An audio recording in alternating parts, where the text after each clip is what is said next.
Brasil!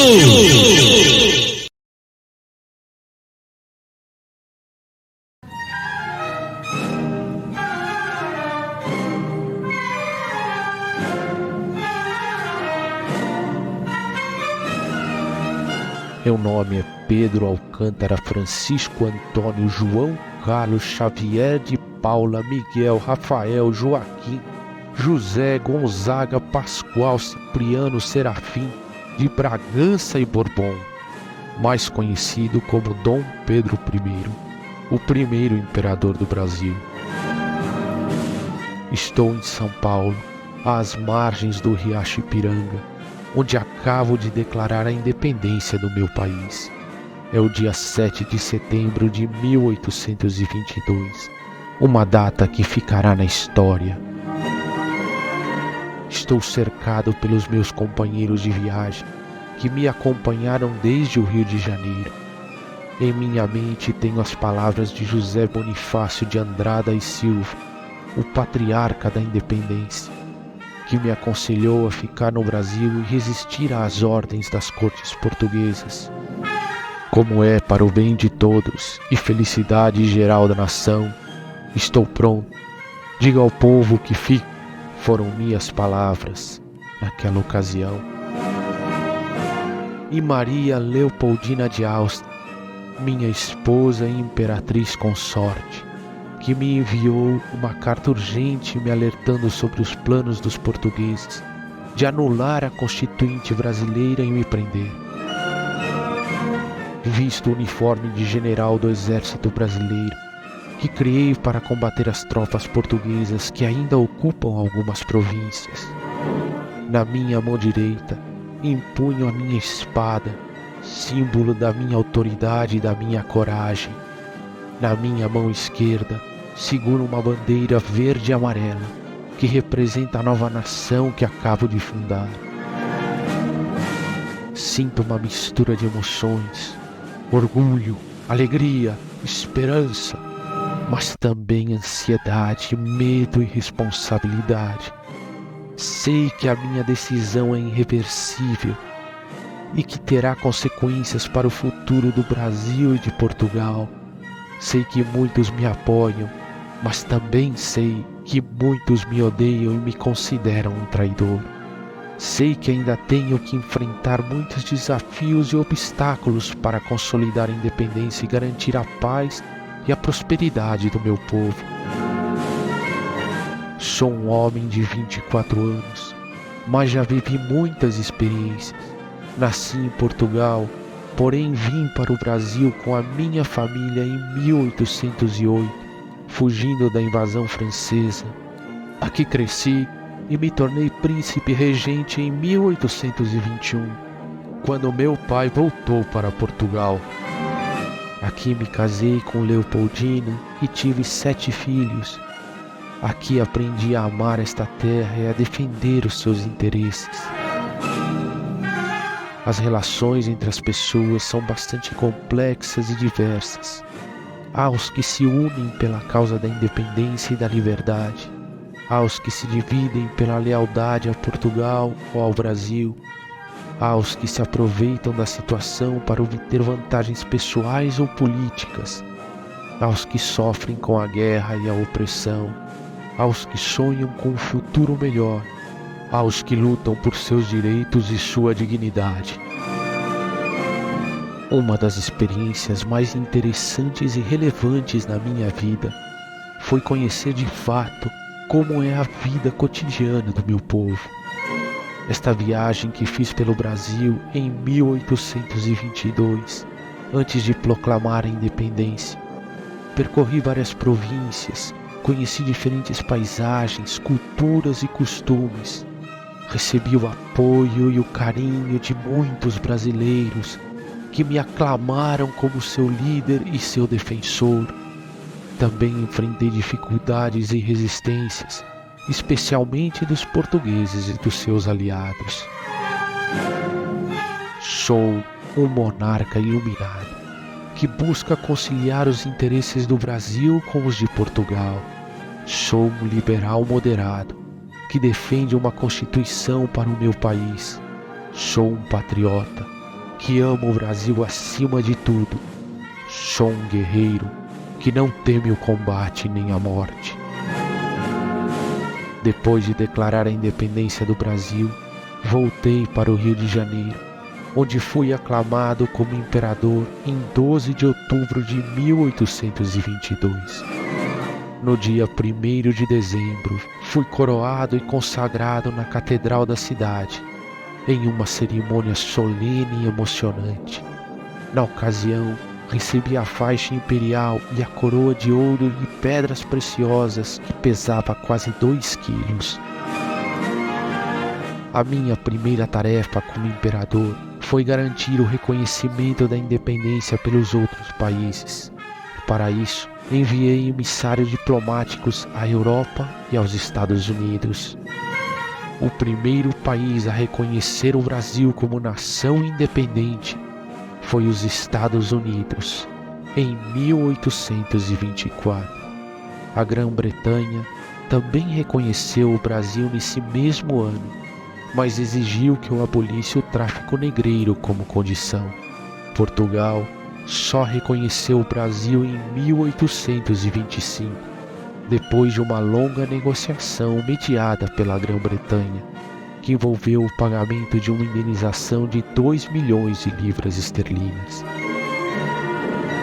A minha segunda tarefa como imperador foi elaborar uma constituição para o Brasil.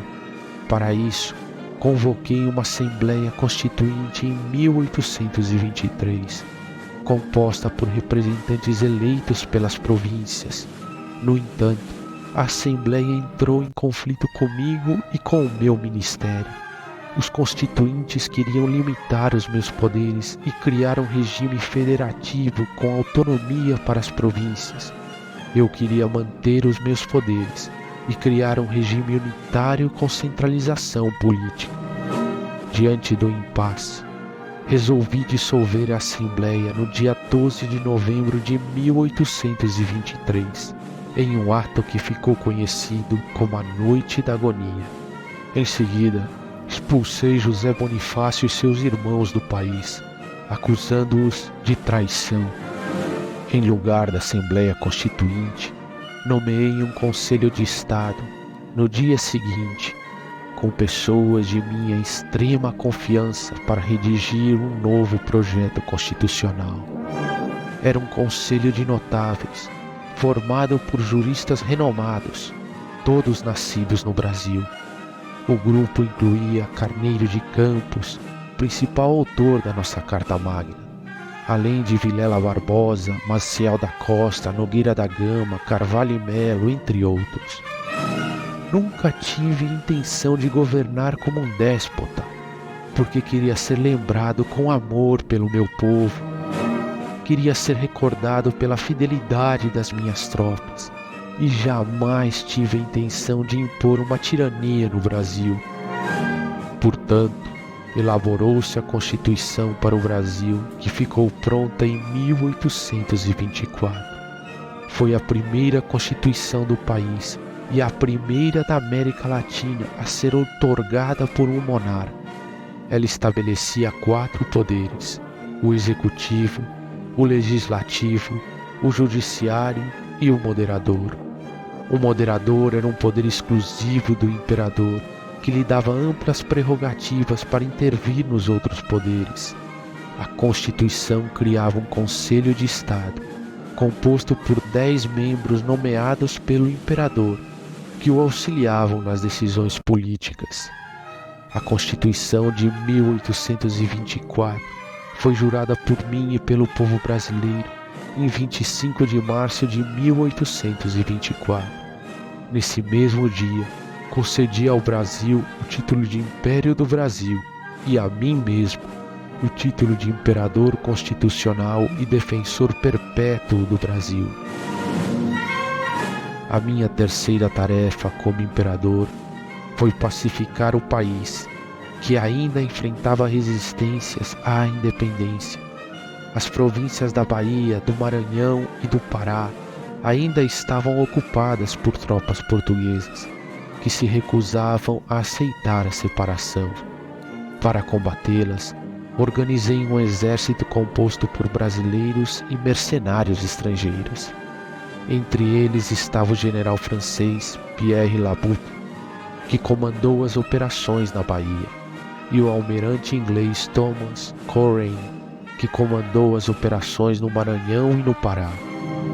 Depois de muitos combates sangrentos e heróicos, consegui expulsar os portugueses das 3 províncias até março de 1824. Com isso, completei a independência do Brasil em todo o seu território. No entanto, logo surgiram novos conflitos internos no país. Em julho de 1824, eclodiu em Pernambuco uma revolta contra o meu governo, que ficou conhecida como a Confederação do Equador. Os revoltosos eram republicanos e federalistas, que se opunham à Constituição outorgada e ao regime monárquico centralizado. Eles proclamaram a independência de Pernambuco e formaram uma confederação com outras províncias do Nordeste, Ceará, Rio Grande do Norte e Paraíba. Para reprimir a revolta, enviei tropas fiéis ao meu governo, comandadas pelo brigadeiro Francisco de Lima e Silva. Depois de vários confrontos violentos, Lima e Silva conseguiu derrotar os confederados em novembro de 1824. Muitos líderes da revolta foram presos, condenados, executados ou exilados. Entre eles estava Frei Caneca, um religioso e jornalista que defendia os separatismos e a instauração de uma república nestas províncias. A Confederação do Equador foi a maior rebelião contra o meu governo, mas não foi a única. Em 1825, quando o Brasil ainda buscava sua identidade como nação independente, uma guerra ebuliu em nossas fronteiras. Era a Guerra da Cisplatina, outro conflito de grandes proporções que desafiou o nosso jovem governo. A Cisplatina, uma província situada na região do Rio da Prata, havia sido incorporada ao Império do Brasil. Aqueles territórios pertenciam à minha mãe, Carlota Joaquina, irmã do rei Fernando VII da Espanha. Contudo, os habitantes locais contestaram esta aspiração. A chama da revolta se acendeu nas mentes dos cisplatinos, provocada em grande medida pelas Províncias Unidas, que queriam incorporar estas terras ao seu território. Não houve outra solução, a não ser ir à guerra.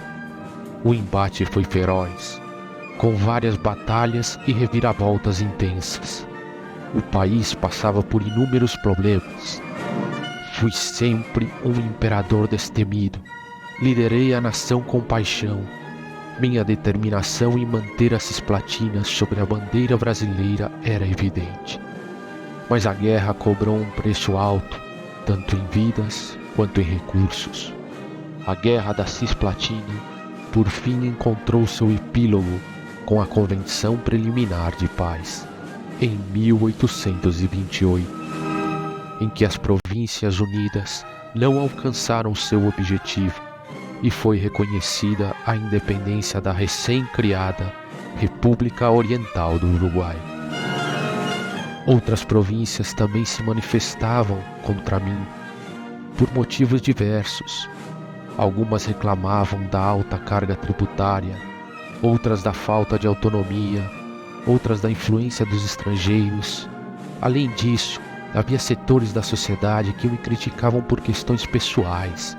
Eles não gostavam do meu comportamento extravagante, das minhas aventuras amorosas, da minha segunda esposa. Sim, eu me casei novamente em 1829, depois da morte da minha primeira esposa, Maria Leopoldina. Ela faleceu em 1826, vítima de um aborto espontâneo. Eu sofri muito com a sua perda, pois ela era uma mulher inteligente, bondosa e fiel. Ela me apoiou na independência do Brasil e me deu 7 filhos. O mais velho era Pedro, que nasceu em 1825 e era o herdeiro do trono. A minha segunda esposa era Amélia de Leuchtenberg, uma princesa bávara francesa.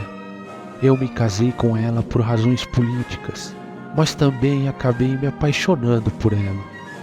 Ela era jovem, bela e culta, me compreendia e me consolava. Ela me deu uma filha, Maria Amélia, que nasceu em 1831. Mas nem todos aceitaram bem o meu novo casamento. Muitos brasileiros achavam que eu estava sendo infiel à memória de Leopoldina. Muitos portugueses achavam que eu estava sendo ingrato com a minha pátria. Muitos políticos achavam que eu estava sendo influenciado por interesses estrangeiros. Essas críticas se intensificaram quando eu voltei a me envolver nos assuntos de Portugal. Em 1826, o meu pai faleceu e eu herdei o trono português. Eu não quis unir os dois países, pois isso seria contra a independência do Brasil. Por isso, abdiquei do trono português em favor da minha filha mais velha, Maria, que tinha apenas 7 anos. Mais tarde, ela se tornou a Rainha Maria II de Portugal. Mas nem todos aceitaram essa decisão. O meu irmão Miguel, que era absolutista, se rebelou contra mim e contra Maria. Ele usurpou o trono português em 1828 e iniciou uma guerra civil contra os liberais. Ele contava com o apoio da maioria dos portugueses, que não queriam ser governados por uma criança estrangeira. Eu não podia ficar indiferente à situação de Portugal. Eu sentia um dever moral e familiar de defender os direitos da minha filha e os princípios liberais. Por isso decidi voltar à Europa para liderar pessoalmente a luta contra Miguel. Mas essa decisão teve um alto custo para mim e para o Brasil. Tive que abdicar do trono em favor do meu filho Pedro, que tinha apenas 5 anos. Tive que deixar o meu país nas mãos de uma regência provisória, composta por José Joaquim Carneiro de Campos, Francisco de Lima e Silva e Nicolau Pereira de Campos Vergueiro. Tive que enfrentar a resistência e a hostilidade dos brasileiros, que me acusavam de abandonar o Brasil por Portugal. Na tentativa de mitigar e superar os mal-entendidos do passado, fiz as pazes com José Bonifácio, meu antigo ministro e conselheiro, e o designei como mentor de Pedro II.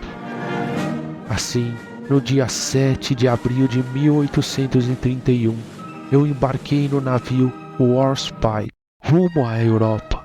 Antes de partir, deixei uma carta ao povo brasileiro, na qual dizia: brasileiros, parto para a Europa. Deixo o Império do Brasil na maior tranquilidade e gozando de completa paz. A minha presença na Europa será muito útil à causa da independência e do Império do Brasil. Se não for, brasileiros, se a minha presença na Europa for antes prejudicial do que útil à causa da independência e do Império do Brasil, eu abdicarei então da coroa em favor do meu muito amado e prezado filho, o senhor Dom Pedro de Alcântara. Cheguei a Portugal em julho de 1831 e me instalei no Palácio de Queluz, onde nasci. Lá, reuni os liberais portugueses que me apoiavam e organizei um exército para combater Miguel. Também recebi o apoio da Grã-Bretanha e da França, que enviaram tropas e navios para me ajudar em um apoio logístico. A guerra contra Miguel durou mais de 2 anos, de 1832 a 1834. Foi uma guerra cruel e sangrenta, que dividiu Portugal em 2. De um lado estavam os miguelistas, que defendiam o absolutismo e a casta política. Do outro lado estavam os pedristas, que defendiam o liberalismo e a modernidade. Eu comandei pessoalmente as operações militares, mostrando coragem e habilidade. Participei de várias batalhas, como a do Porto, a de Lisboa e a de Aceiceira. Em algumas delas, fui ferido e quase morri, mas não desisti da minha causa e da minha filha. Finalmente, em maio de 1834, consegui derrotar Miguel e restaurar Maria II no trono português. Miguel foi obrigado a renunciar aos seus direitos e a sair do país. Eu também renunciei aos meus direitos e aos dos meus descendentes sobre Portugal. Assim, encerrei a disputa dinástica entre os Braganças. Mas a minha vitória teve um preço alto demais. Eu fiquei doente e debilitado pelos esforços da guerra. Sofri uma tuberculose pulmonar que me consumia lentamente. Eu sabia que não tinha muito tempo de vida. Aproveitei os meus últimos meses para me dedicar à minha família e aos meus amigos. Passei momentos felizes com a minha esposa Amélia e com a minha filha Maria Amélia. Recebi imensas amostras de carinho. Escrevi cartas aos meus filhos brasileiros, aos quais não pude abraçar, embora desejasse vê-los uma última vez. Morri no dia 24 de setembro de 1834, no mesmo palácio onde nasci. Ironia do destino.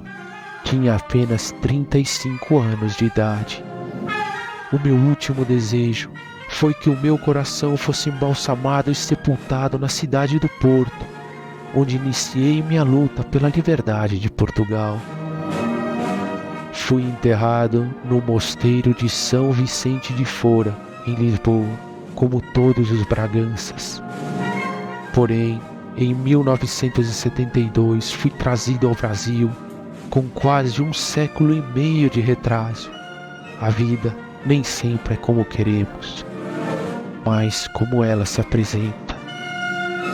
Ao fim, almejei o que sempre desejei e voltei, embora não era dessa forma o planejado. Mas eu voltei e fui sepultado na Capela Imperial do Monumento do Ipiranga, onde proclamei a independência do Brasil. Assim terminou a minha vida. Dom Pedro I, o Libertador, o primeiro imperador do Brasil, e também Pedro IV, rei de Portugal e dos Algarves. Uma vida cheia de glórias e de sofrimentos, de amores e de ódios, de triunfos e de fracassos. Uma vida que marcou para sempre a história dos dois países que governei.